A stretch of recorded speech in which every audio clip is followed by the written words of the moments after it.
We do the perfunctory listening where we're, yep, sure, absolutely.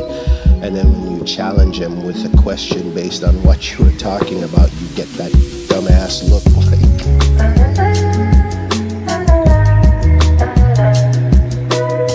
is it just me or lately when you notice someone given, they don't look at the person often that they're giving to. They often look away or even look down. And I've often wondered why that is. And I think in part it's because we've become so callous as a society in terms of when we rank ourselves, when we rank humans, we look at each other as objects to be objectified and not as a fellow human being to be respected and, dare I say, to be loved. But I was thinking about it and I wanted to share a story that is by no means exemplary or even an example per se, but it's just a story of how you feel, that genuine feeling of fulfillment when you give to someone else and you see their enjoyment, even if they don't need it. Just the act of giving and what you get back from it. And I was deployed for this story, and I remember we did a mission to an outpost, and while we were there, it was one of those outposts that had all of the deployed eateries. There was Green Bean there for coffee, Burger King, and the like. But I remember, as hot as it was, there's something about soldiers and our coffee, or service members. I could speak for soldiers for sure, but I know it's probably true for service members. But we love our coffee no matter what the environment. And I remember the first thing after checking in and doing all our post-mission stuff, I went to get a coffee at the Green Bean, and I was getting ready to pay, and the attendant said that it was covered, and I asked by whom, and it was a he, and he said some guy had come by that morning, a contractor, because, well, the assumption was it was a contractor because the person wasn't in uniform, and had paid for all service members coffees from that time in the morning he had paid, which was some time after 6 or 7, until noon that day. All service members who got a coffee from 6:30, 7-ish to noon that day, that's a big give. Now, that's not the kind of give I'm talking about, but that's a big give. And it inspired me that in such an austere environment, somebody who was there, probably a service member also, a contractor, was thinking of service members who were also deployed with them. They too were in the austere environment, but they were thinking of others there. And it inspired me. It inspired me. And I think it was a week after that we went on another mission, and the outpost had some restaurants like I was talking about. And I treated my soldiers on the mission to lunch that day, and it was nothing in comparison to whatever that person paid for their generosity. But when I told my soldiers that that was going to be the case, just the sheer joy on their faces, especially when I said wherever they wanted to eat. And I mean, I just felt good because it was hot. It was hot as shit, actually, that day. And they could have been irritated. They could have been feeling sorry for themselves. They could have been in their vehicles grabbing a nap. But they were out and about. like a Saturday back in the States and just having a good time. And then when they heard that, that just like elevated their day. But it was just, it might sound selfish, but it really was how I felt that was significant to me that day. How much just that small token. And those are to people I knew. These are my soldiers. I see them every day.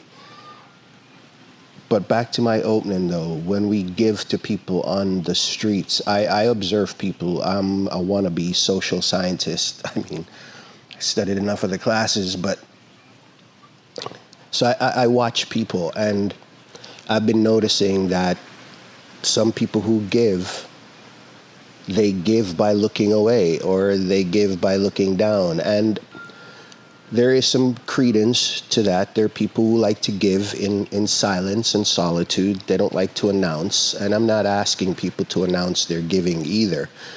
I'm just talking about the whole act of giving has become what looks to me as a chore now instead of a human reaction, a natural human reaction. But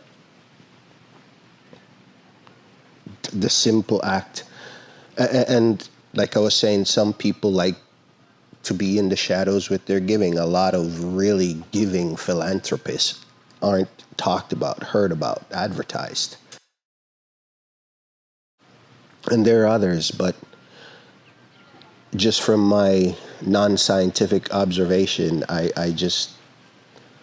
think we've we're letting our humanity slip away, I think.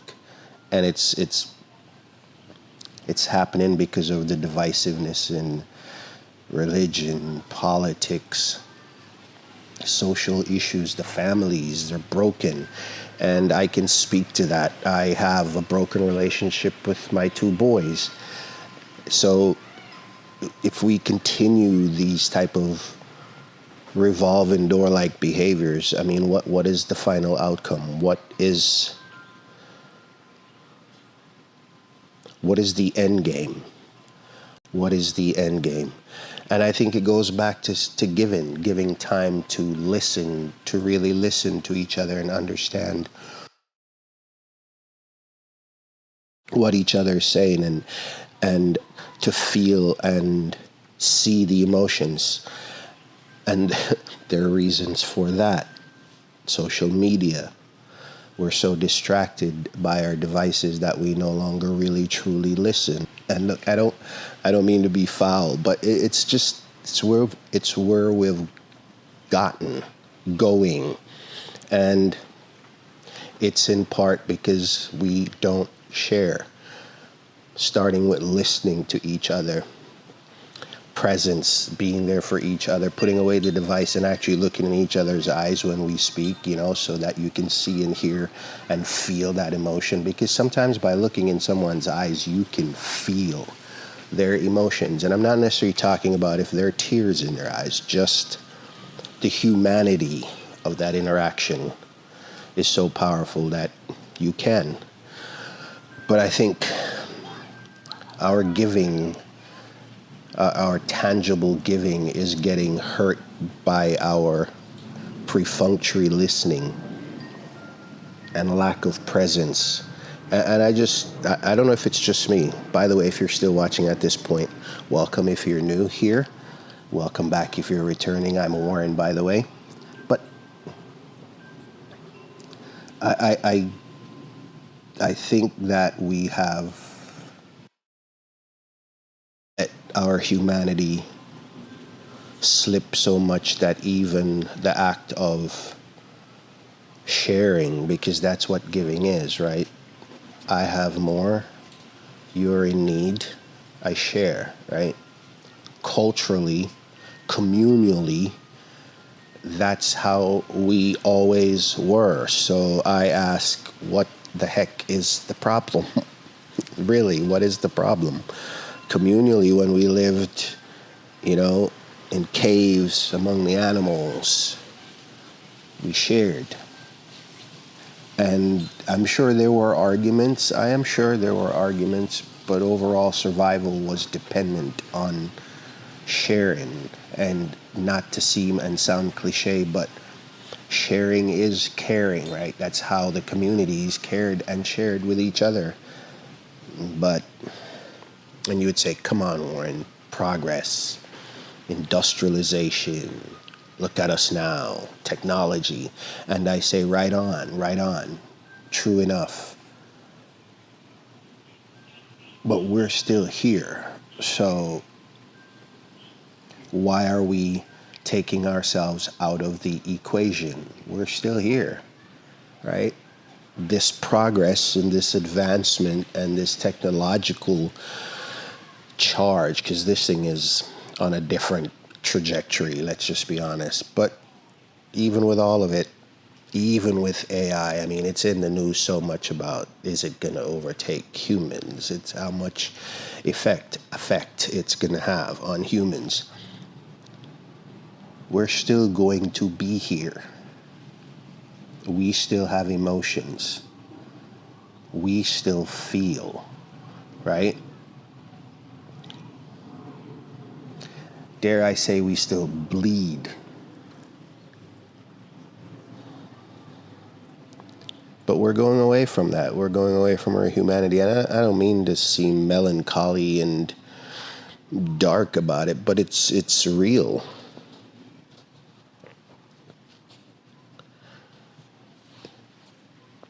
Giving someone on the side of the road a helping hand in their cup, and we can't even look to make sure it makes it to the cup.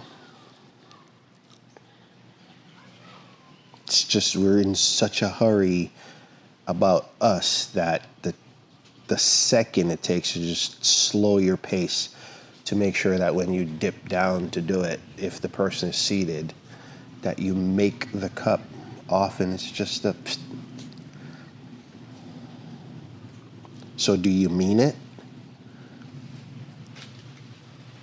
Or is it just cursory? Because I think if you meant it, you would at least make sure it made the cup. Not even talking about what we give anymore, but at least let it make the cup. Because the cup is in the hand of a human being. And I don't want to seem so overly dramatic with it, but I think the scariest part about it that it affects so many other things, right? It's a trickle-down effect, right? You start with that, and then the next thing is we start treating care as weakness.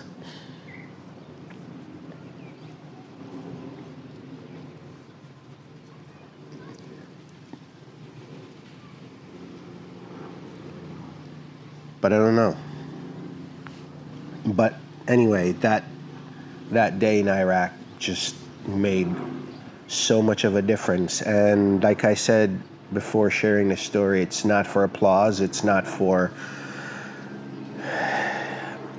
It can be an example, but I'm not sharing it for you to necessarily use mine or use it as an example, but more as a reminder, a mirror per se, to just take a look at us first in that mirror and see that we're just one, maybe two paychecks away from being the next person on the sidewalk with a cup in our hands. But I think, again, like I started out, we forget that. We're moving so fast. We're so in our heads, and we're on to the next thing, the next promotion, the next chase, that a second to pause to make sure another human being eats that evening is a burden.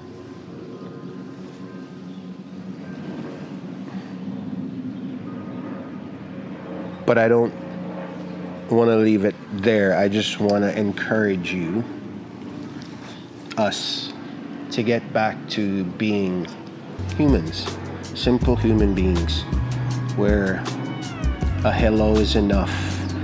Don't have to have a prolonged conversation, but the greeting of the day is enough. A genuine greeting of the day is enough. The occasional prolonged conversation is enough. Being kind is enough. And it takes no time at all to do it, except long enough to think of someone else. And until our next conversation, you be good out there. Take care of yourselves, and we'll talk again soon. We'll see you.